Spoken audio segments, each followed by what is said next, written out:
श्रीमद् रामायणम्।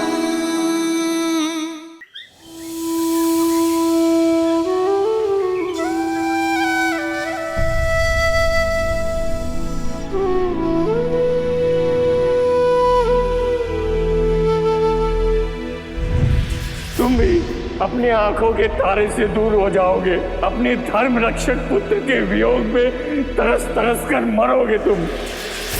मुझे आप नहीं, राम चाहिए, राम चाहिए।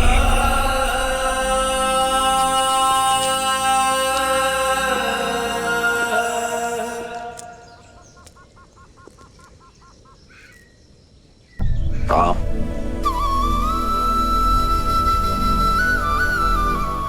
मैं आपसे नहीं पूछूंगा पिताश्री कि आपको क्या हुआ है, क्योंकि आपकी व्यथा मैं समझता हूं।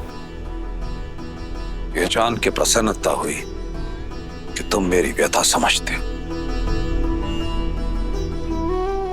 किंतु ब्रह्मर्षि विश्वामित्र एक पिता से नहीं, एक राजा से सहायता मांगने आए थे पिताश्री। मत भूलो कि राजा होने के साथ साथ मैं एक पिता भी हूं।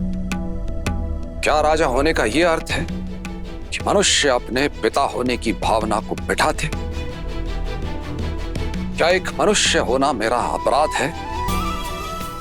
क्या मेरा पिता होना अपराध है? यदि तुम मेरे स्थान पर होते तो राजा बनते या पिता? मैं एक पिता का धर्म निभाता पिताश्री। अपने पुत्र को परीक्षा की आग में भेजता ताकि वो और सुदृढ़ होकर निकले। किंतु राम, तुम जिनसे युद्ध करने जा रहे हो वो राक्षस हैं। और जिनके लिए युद्ध कर रहे हैं वो ब्रह्मर्षि विश्वामित्र है पिताश्री। मैंने उनकी कथाएं सुनी है पिताश्री, जो एक राजा होकर एक ब्रह्मर्षि बन सकने जैसा तप कर सके, जो किसी को स्वशरीर स्वर्ग भेजने का सामर्थ्य रखते हैं। उनके साथ सुरक्षा का कैसा भय पिताश्री? जिनके पास असंख्य दिव्यास्त्र हैं, वो पूरा संसार छोड़कर यदि यहाँ आपके पुत्र को लेने आए हैं तो अवश्य ही कोई कारण होगा पिताश्री। यूं समझिए पिताश्री कि ब्रह्मर्षि विश्वामित्र को आपके पुत्र की नहीं, आपके पुत्र को ब्रह्मर्षि विश्वामित्र की आवश्यकता है। किंतु राम, तुमने भारत के जाने के उपरांत कहा था तुम मेरे साथ रहोगे। आपके साथ ही हूं मैं पिताश्री, क्योंकि मेरी दृष्टि में महाराज दशरथ धर्म और वचन का दूसरा नाम है और मैं उस नाम के साथ हूं।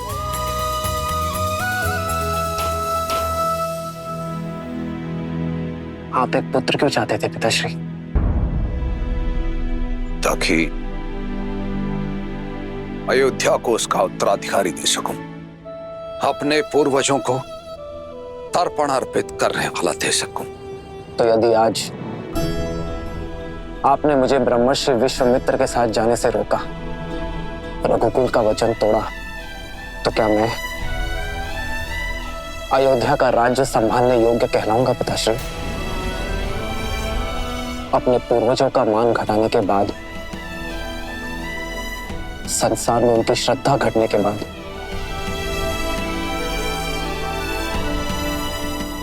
क्या मैं उनका श्राद्ध कर पाऊंगा पिताश्री? मैं आपका पुत्र हूं पिताश्री। मेरा धर्म है आपका आदेश मानना, पर आप रघुवंश के राजा हैं। चयन की दुविधा आपकी होगी और आदेश भी आपका ही होगा कि क्या मैं ब्रह्मर्षि विश्वामित्र का सहायक बनकर विदा लूंगा या यही अयोध्या का मान रघुकुल की प्रतिष्ठा को खंडित होते देखूंगा।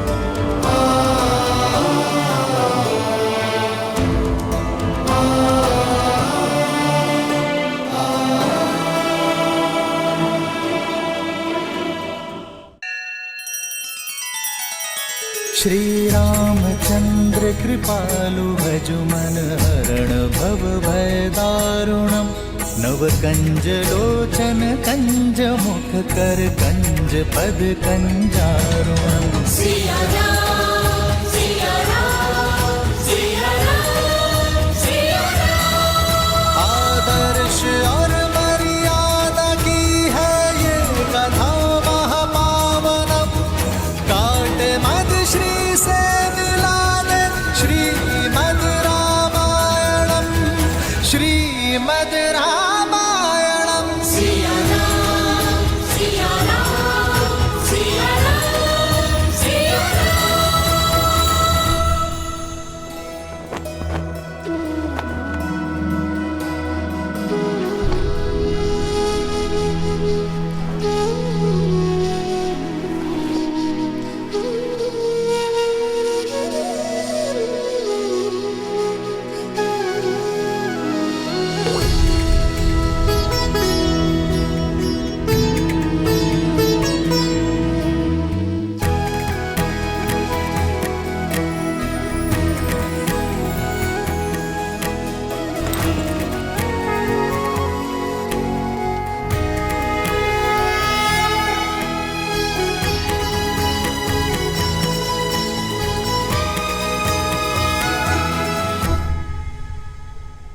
लक्ष्मण कहाँ है माँ? क्या वो अपने बड़े भाई को विदा करने नहीं आएगा? वो तुम्हारे लिए अस्त्र और शस्त्र लेने गया है पुत्र।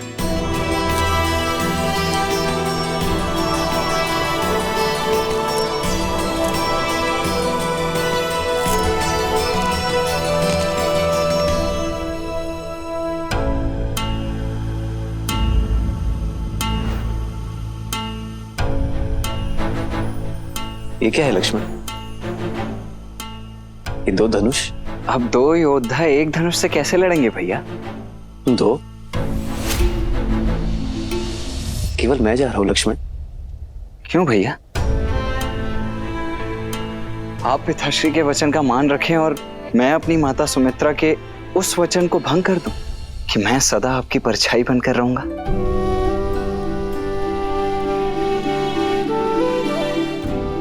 नहीं भैया, मैं तो सदा आपके साथ ही रहूंगा। लीजिए।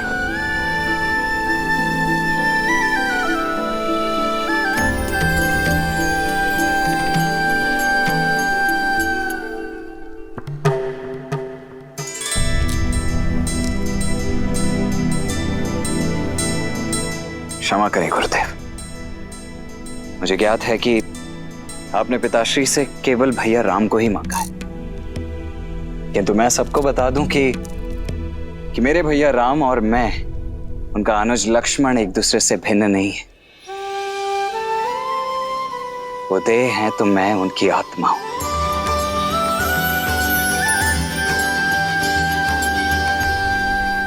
उद्दंडता के लिए क्षमा चाहता हूं, किंतु आत्मा के बिना देह आपके किसी काम की नहीं।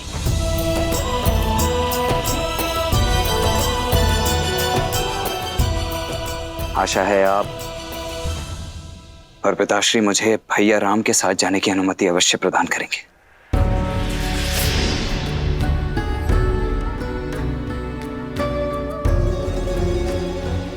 देखकर ही प्रतीत होता है कि लक्ष्मण अपने बड़े भैया का कवच है। राम तो युद्ध के लिए मेरे साथ जा रहा है, परंतु उसका कवच उसके साथ जाएगा अथवा नहीं, ये निर्णय और ये चयन दोनों ही मात्र आपके होंगे।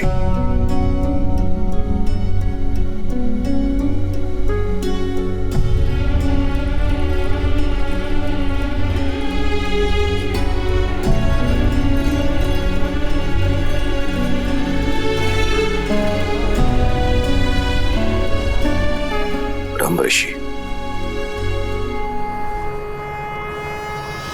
मैं अपने दोनों पुत्र नहीं, अपने प्राण आपको सौंप रहा हूं। आज से आप ही इनके माता पिता हैं।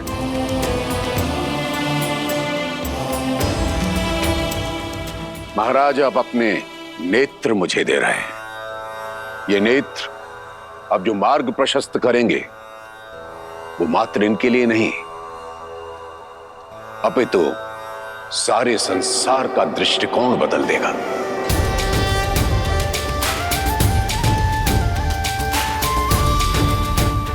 आप निश्चिंत रहें, आपके दोनों बेटे मेरे साथ सुरक्षित रहेंगे।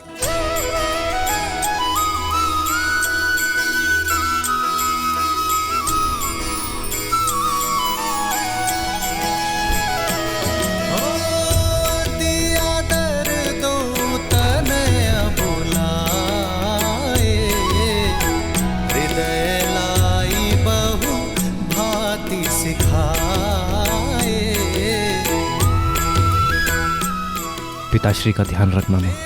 प्राणनाथ सुत दो, तुम मुनि पिता आन नहीं को।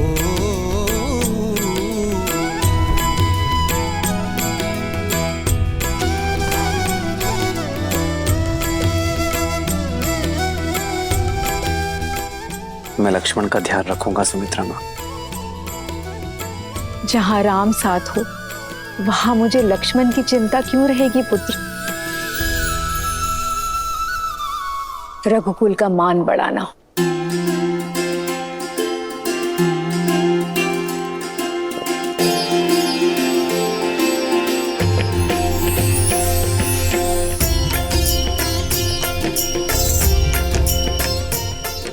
जय बाबा।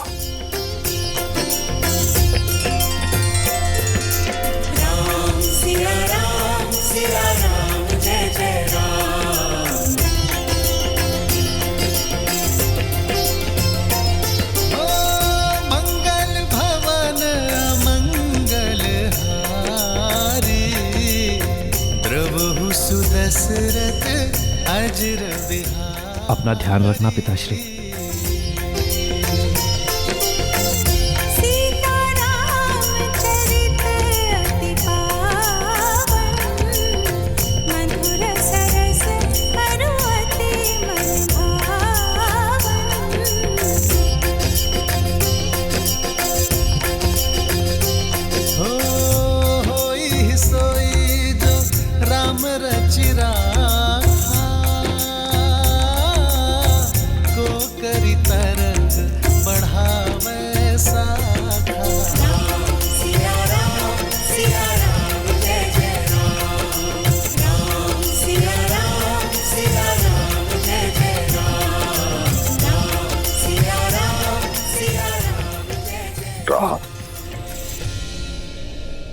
मैं तुम्हारी प्रतीक्षा करूंगा पुत्र, लौट के आना। हो रघुकुल रीत सदा चली आई, प्राण जाए पर वचन न जाई। सिया राम जय जय राम, सिया राम जय जय राम। नानाश्री और मामाश्री को उनके ज्येष्ठ भांजे का प्रणाम कहना भरत। आपसे दूर होने पर मेरा मन टूट रहा है भैया। भरत,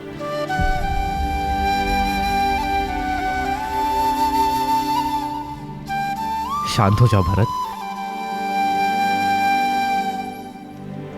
भरत, मेरा मन गर्वित है भरत। मेरा छोटा भाई पहली बार कोई उत्तरदायित्व मेरे बिना उठाने जा रहा है। शत्रुघ्न जी भैया, अपना और भरत का ध्यान रखना। प्रस्थान करो भरत। लक्ष्मण,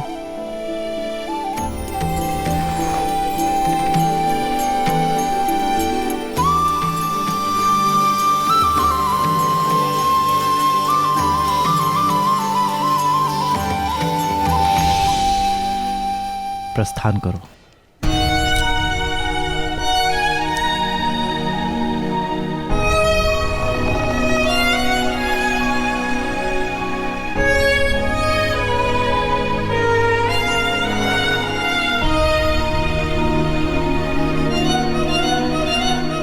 भैया, ऋषि विश्वामित्र के साथ जाने के लिए परिवार से विदा लेते समय तो आपने तनिक भर का भी विचार नहीं किया, किंतु भरत भैया और शत्रुघ्न से विदा लेते समय आपकी दृष्टि उनसे हट ही नहीं रही। कर्तव्य के पथ पर विदाई भी सुख देती है लक्ष्मण।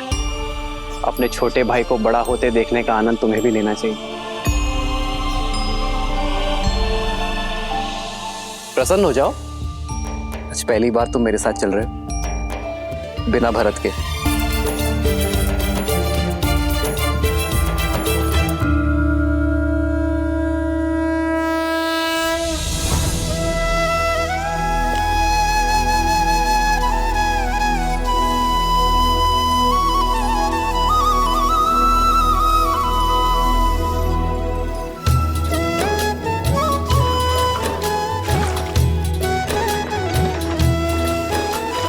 प्रियजन से दूर होना भारी मन का द्वंद, पर बिछड़ न कर्तव्य के लिए एक वीर का आनंद।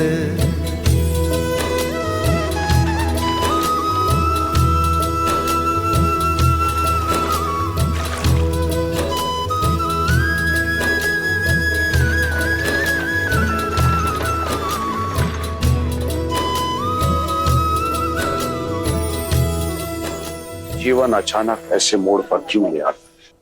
वर्षों के उपरांत संतान की प्राप्ति हुई, किंतु उसके बाद 8 लंबे वर्षों तक मेरे पुत्र शिक्षा प्राप्ति हेतु मुझसे दूर चले।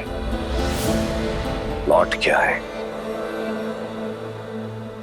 कुछ ही क्षण उनके साथ बिताए और फिर से पुत्र वियोग एक बार फिर मेरे सामने उठ खड़ा हुआ है। भय लग रहा है अक्षर, कहीं श्रवण कुमार के पिता का श्राप अपने लक्ष्य की ओर तो नहीं बढ़ रहा? समस्या ये नहीं कि तुम्हारी मृत्यु श्राप से होगी, समस्या ये है कि तुम हर क्षण श्राप में जी रहे हो। क्यों भूल जाते हो कि मृत्यु तुम्हारे हाथों में नहीं है, तुम्हारे हाथों में है जीवन। तो जितना समय है अपने पुत्रों के साथ बिताओ और जियो, ताकि अपने पुत्रों के साथ समय ना बिताने का खेद ना रह जाए। जीवन कब समाप्त होगा इस डर से जीना छोड़ नहीं देते हैं पुत्र।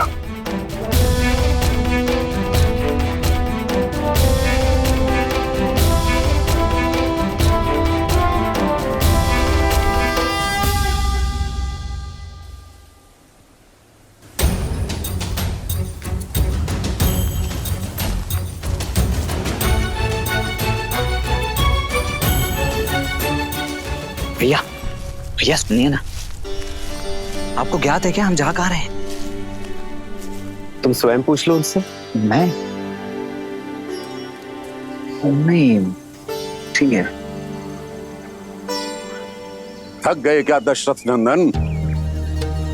जी आचार्य, नहीं तो भैया चलिए ना, आइए।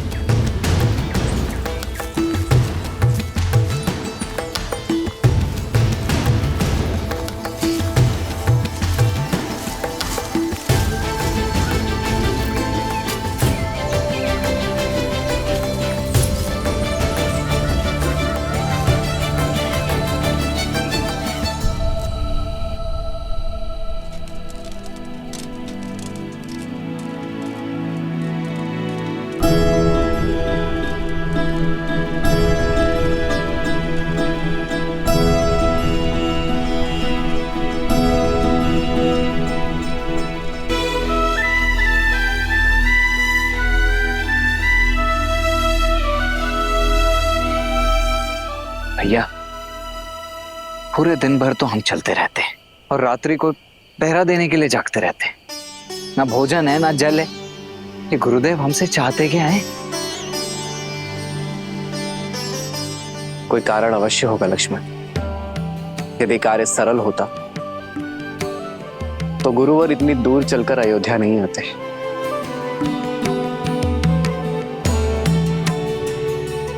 कठिन कार्य का मार्ग कठिन ही होता है। धीरज रखो। जी भाई।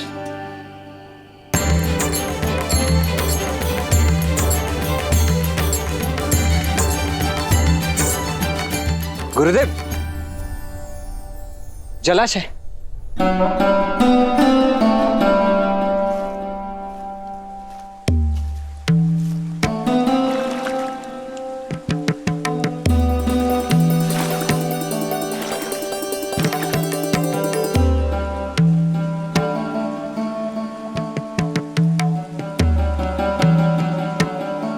जल पीने योग्य है।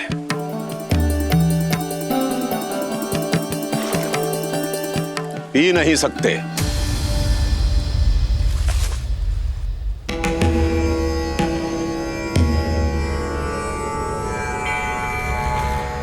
क्षमा कीजिए गुरुदेव, किंतु कारण क्या ये कोई परीक्षा है?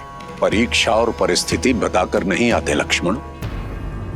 मैं तुम दोनों को जिस कार्य के लिए लेकर आया हूं वो कार्य बड़ा ही दुष्कर है। देखना चाहता हूं कि तुम इस कार्य को सिद्ध करने में सक्षम हो अथवा नहीं। असुरों के साथ युद्ध कई दिनों तक चल सकता है। यदि भूखे प्यासे रहकर उनसे लड़ने में सक्षम नहीं हो तो जल पियो और लौट जाओ।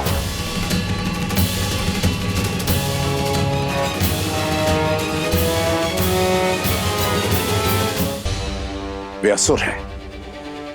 भूख और तृष्णा पर उनका वश नहीं है।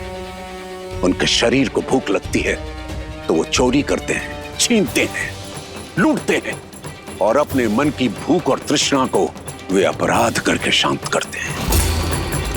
इसका अर्थ समझते हो? समझा गुरुवर।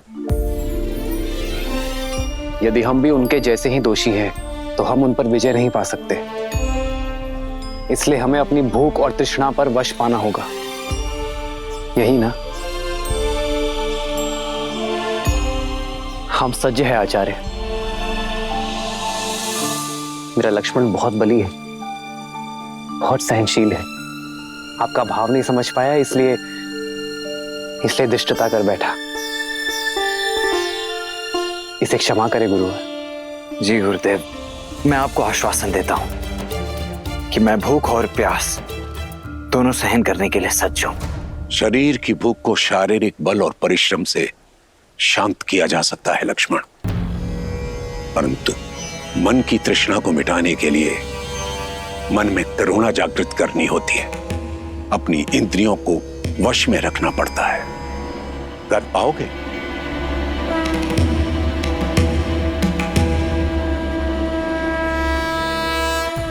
तो फिर चलते हैं। गंतव्य तक पहुंचने में और 4 दिन लगेंगे।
विश्वामित्र के साथ श्री राम और लक्ष्मण अपनी यात्रा पर आगे बढ़ रहे थे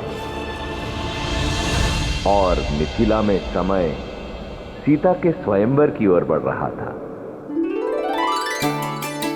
विश्वास नहीं होता, सीता दीदी के स्वयंवर के निमंत्रण पत्र जा रहे हैं। सोचा भी नहीं था ना, बचपन का साथ अचानक क्यों ही। सीता दीदी हमारे बिना रह लेंगी? माँ भी तो अपना मायका छोड़कर यहाँ रहती है ना, क्या वो प्रसन्न नहीं?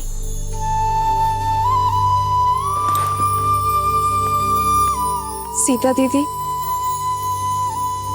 चौपड़ खेले इस समय? जितना समय यहाँ पर हो खेल लो ना दीदी। जब ससुराल चले जाओगी तो हम तीन कैसे खेलेंगे?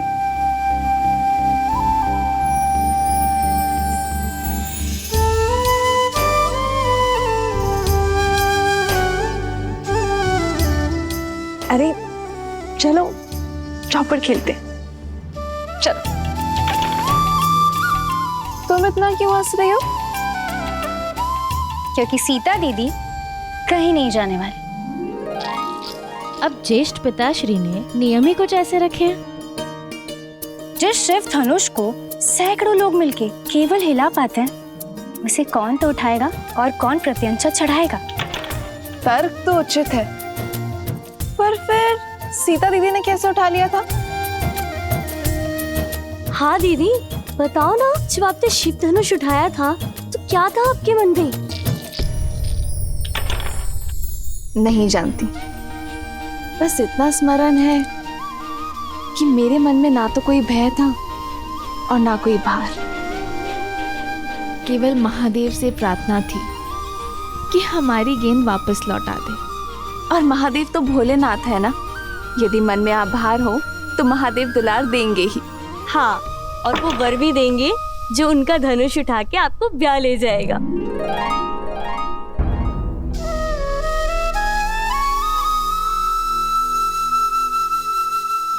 वैसे संपूर्ण भारत से राजकुमार आने वाले हैं, तो तुम तीनों भी सोच लो कि तुम्हें कैसा वर चाहिए।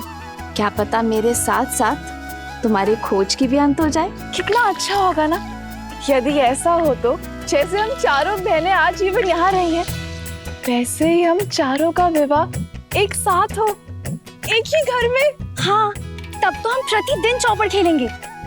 हाँ, इससे उत्तम तो और कुछ हो ही नहीं सकता। लो, मैं तो सच में जीत गई। कितना शुभ संकेत है ना। यदि महादेव ने चाहा तो हम चारों बहनें आनंद से ऐसे ही एक ही घर में रहेंगी। कितना शुभ मन है ना सीता का। हर एक के मन में आशा जगा देती है। ऐसी गुणवान स्त्री को तो श्री राम ही मिलेंगे ना। यही तो भाग्य अपना खेल खेलता है देवी। ऐसा हो ये आवश्यक नहीं, क्योंकि एक और कन्या भी थी जिसकी सोच देवी सीता जैसी ही पवित्र थी, अत्यंत गुणी भी थी, परंतु उसके प्रारब्ध में कुछ और ही लिखा था। कौन? महान शिल्पकार मयासुर की पुत्री मंदोदरी।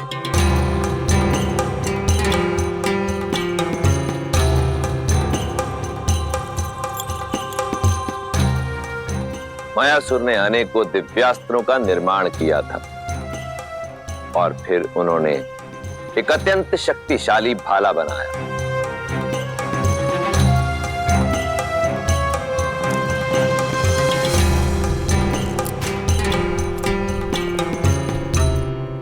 बड़ा तेजवान और दृढ़ भाला बनाया है पिताश्री।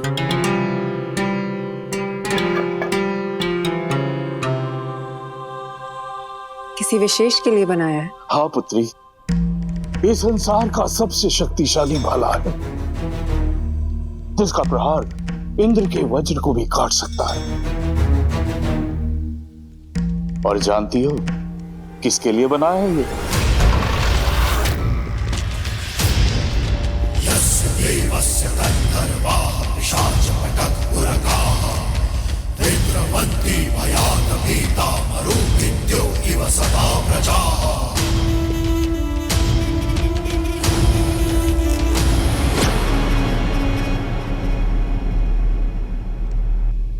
तुम?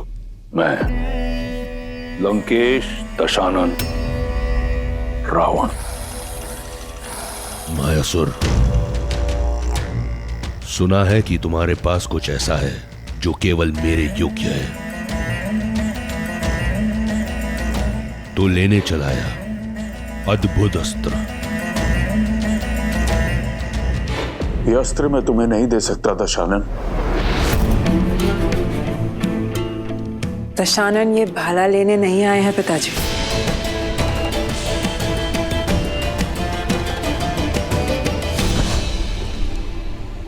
अद्भुत, जैसा सुना वैसा पाया। आंखों में तेज, वाणी में दृढ़ता, रूप में ज्वाला और बुद्धि में पैनापन।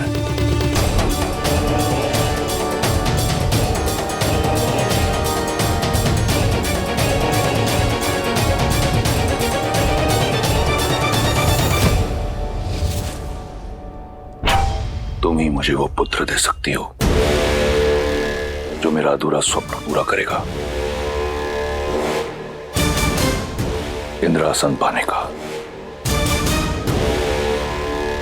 नहीं, मेरी पुत्री का हाथ मैं तुम जैसे आतताई के हाथ में नहीं दे सकता।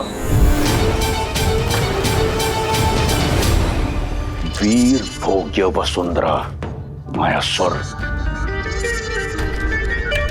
जिसके पास बल है उसी का आज उसी का कल है, और दशों दिशाओं में दशानन से अधिक बली कोई नहीं।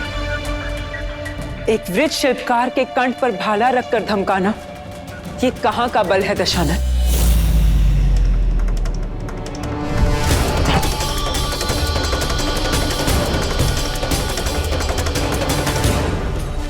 भय नहीं लगता तुम्हें रावण के समक्ष ये सुर साधते हुए?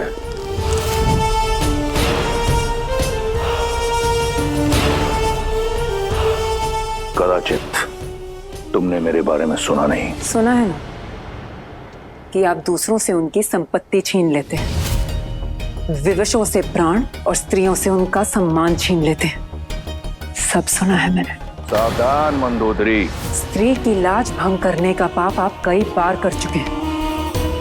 आज स्त्री हत्या का पाप भी अपने सिर चढ़ा लीजिए। पुत्री,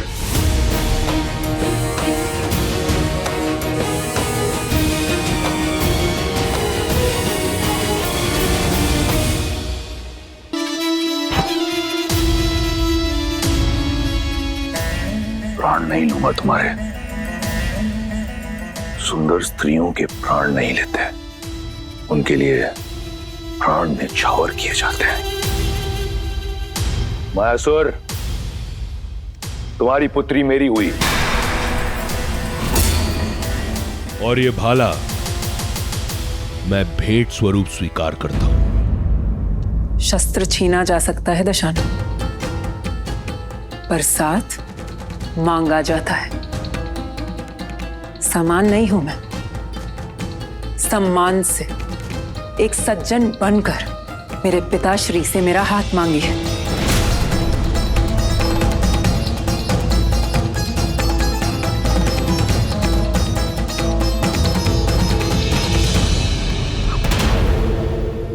असुर महाशिल्पी मायासुर, मैं स्वर्ण लंका का स्वामी दशानन ये स्वीकार करता हूं कि मेरी लंका के स्वर्ण में इतनी चमक नहीं जितना आपकी पुत्री के तेज में है। आपकी पुत्री रक्ष महारानी बनने के योग्य है। मैं आपसे आपकी पुत्री मंदोदरी का हाथ मांगता हूं। क्या आपको और आपकी निर्भीक पुत्री को यह संबंध स्वीकार है? मैं अपना उत्तर अपने पिताश्री को बताऊंगी, एकांत में।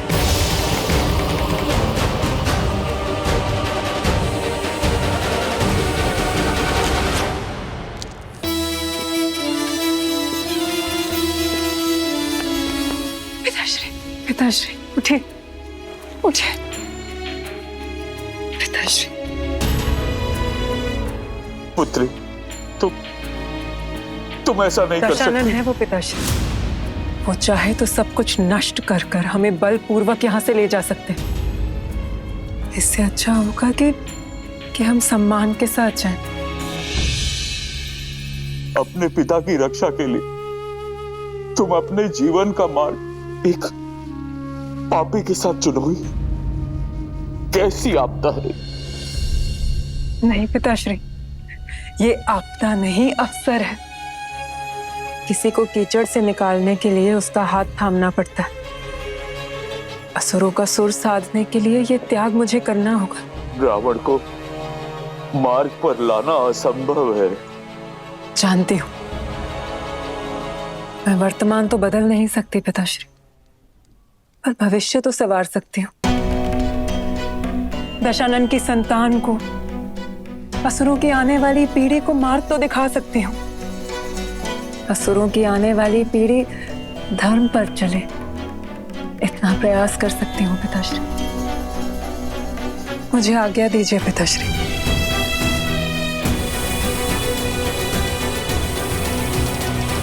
रावण और मंदोदरी का विवाह हुआ, जहां एक और मंदोदरी ने अपनी आहुति दी असुरों के भविष्य के लिए, वहीं दूसरी ओर रावण एक शक्तिशाली शस्त्र पाना चाहता था। रावण को पूर्ण विश्वास था कि उसके तेज और मंदोदरी की पवित्रता का संगम उसे एक बलशाली पुत्र देगा, जो उस इंद्रासन को जीत सकेगा जिसे पाने में उसका भाई कुंभकर्ण चूक गया था। कोई भी ग्रह अपने उचित स्थान पर नहीं, परंतु मेरा पुत्र अजयी और अमर होगा। जो मैं तप से ना पा सका, मेरा पुत्र भाग्य से पाएगा। जो भी ग्रह नक्षत्र की स्थिति प्रतिकूल है, उन्हें अनुकूल होना होगा।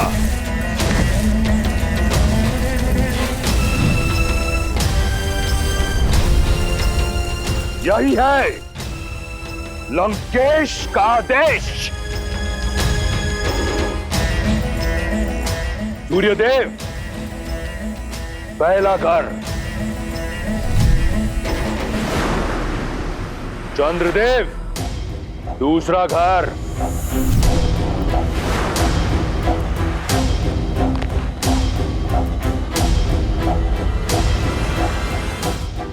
रावण ने अपने बल और भय के प्रताप से सभी ग्रहों को अपने पुत्र की कुंडली में अनुकूल परिस्थिति में आने के लिए विवश कर दिया। शनिदेव सातवां घर,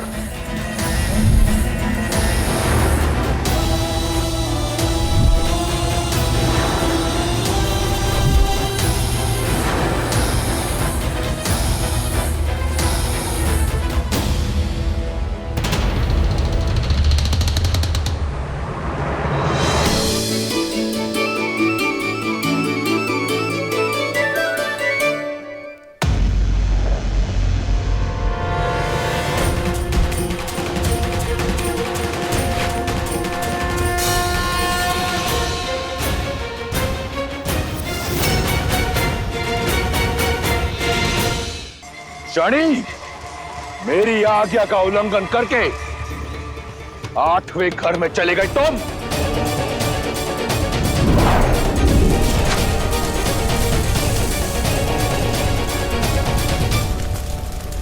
तुम अपने बल से, अपनी हट से नियति के लेख को नहीं बदल सकते रावण। तुम्हारे पुत्र की कुंडली पर और तुम पर मेरी दृष्टि पड़ चुकी है रावण।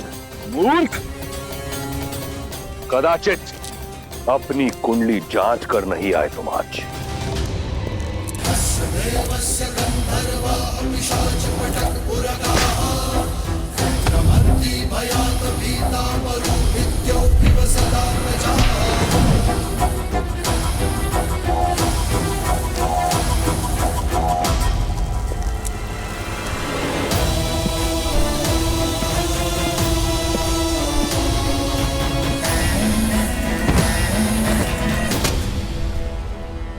आज से तुम यही मेरे चरणों में रहोगे, जहां सदैव तुम्हारी दृष्टि नीची रहेगी,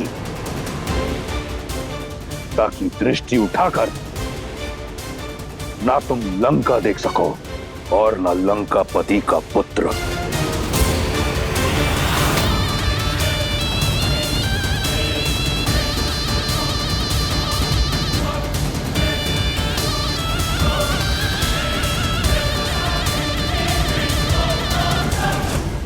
अर्थात रावण ने सदा के लिए शनि को बंदी बना लिया। भ्रम था उसका, क्योंकि इस बार रावण का सामना कर्म फलदाता शनि के साथ होने वाला था, और शनिदेव की दृष्टि कभी चूकती नहीं। रावण वर्षों से उन्मत्त कि शनि की दृष्टि लंका पर नहीं पड़ी, परंतु वो ये भूल गया कि स्वयं रावण पर तो उनकी दृष्टि पड़ ही चुकी थी, और अब श्री राम के रूप में स्वयं काल रावण तक आने की यात्रा का प्रथम चरण आरंभ करने वाला था।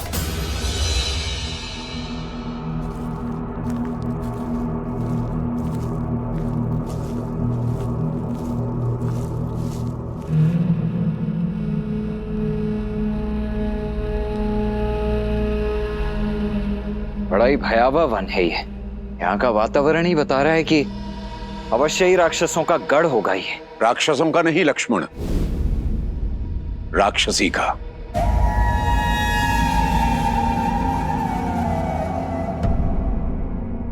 मैं तुम्हें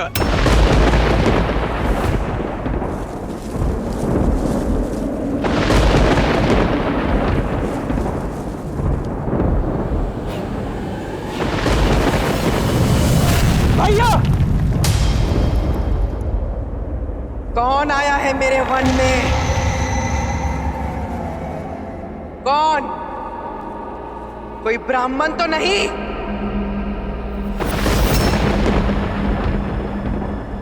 ब्राह्मण? मैंने चेतावनी दी थी कि मेरे वन में ऋषियों का आना मना है।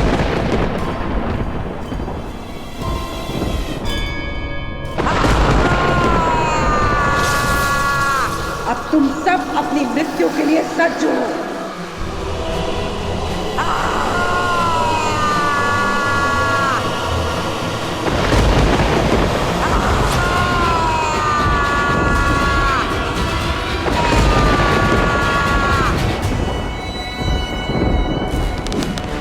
भैया, प्रहार की आज्ञा दीजिए।